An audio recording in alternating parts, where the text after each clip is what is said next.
The holidays are here. Let's make sweet potato casserole. First things first, we are going to start with our main ingredient, which is some beautiful sweet potatoes. So this year we are not wasting time peeling sweet potatoes. I'm going to show you the easy way to get the skin off. Just cut off the ends because that's where the roots are and you don't want like roots in your casserole. So just go ahead and slice the potato into 3, and then you're going to just make a slit in the skin just like that. This way when we boil it in the water, the skin is going to come right off. I'm going to show you. So let's drop these in some boiling water, cover with a lid, and move on. Now we're just gonna grab some pecans, and I'm gonna grab about a half a cup and chop these up small enough to where I can still bite into it, but it's not like a huge pecan.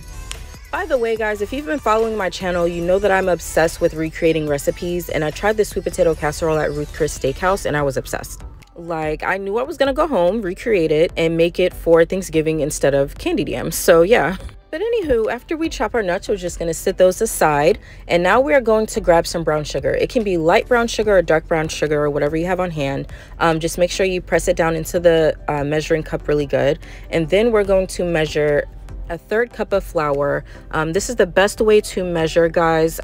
Do not scoop your measuring cup into the flour because it's going to be too much flour every time. So use something else to scoop it into your measuring cup, and then just slice the top off with a knife or something flat. It will give you an even amount of flour. So go ahead and mix that in. Now I'm adding some old-fashioned oats, some melted butter, and our chopped pecans. Go ahead and give that a nice stir until everything is well combined, and you will start to see that it will look like a crumble. And by the way, go ahead and like this video and subscribe to my channel so you can get more of my fun recipes. Now it looks like our sweet potatoes are done. To ensure that they are cooked all the way through, we're just going to poke it with a fork and make sure it goes in smoothly. And now we can easily remove the skin. So right where we made that slit, the skin should just peel right off like so.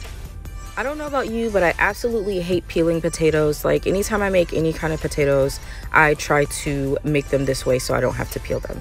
Now I'm just going to whisk up my egg and set that to the side. I'm adding a stick of butter, a whole entire stick of butter, because why? Butter makes everything better. But go ahead and mash that into the potatoes and make sure it melts in really good. And then we are going to start with our seasonings.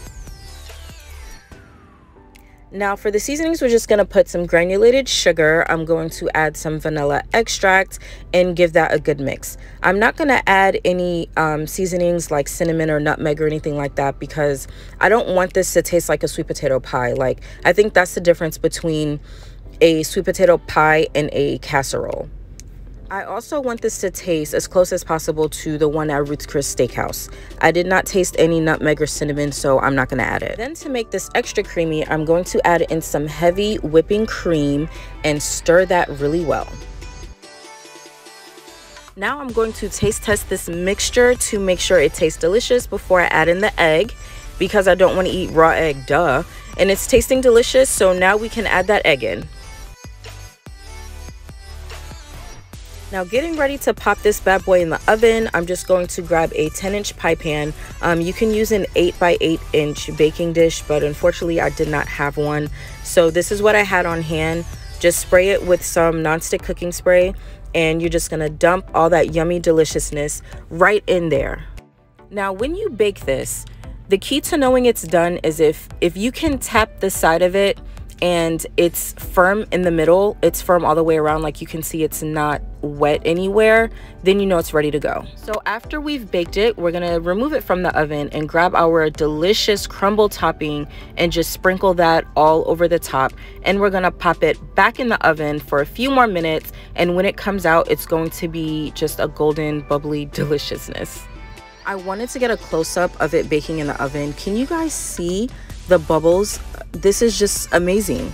Now once you take it out of the oven, you do have to let it sit for about 30 minutes before serving, just so that the butter can set and it's going to become like a crispy top. So I'm done letting mine set, and I just want you guys to hear what I'm talking about. Okay, now are you ready to take a bite? Because I am. Oh my gosh, look how delicious, guys. When I tell you that I nailed this recipe, this tastes exactly like the one at Ruth's Chris Steakhouse. Like, this recipe is perfect for Thanksgiving or Christmas. Please tag me, let me know in the comments if you try this recipe out. Don't forget to like and subscribe for future videos. Thank you so much for watching, and I will see you in the next video. Happy holidays!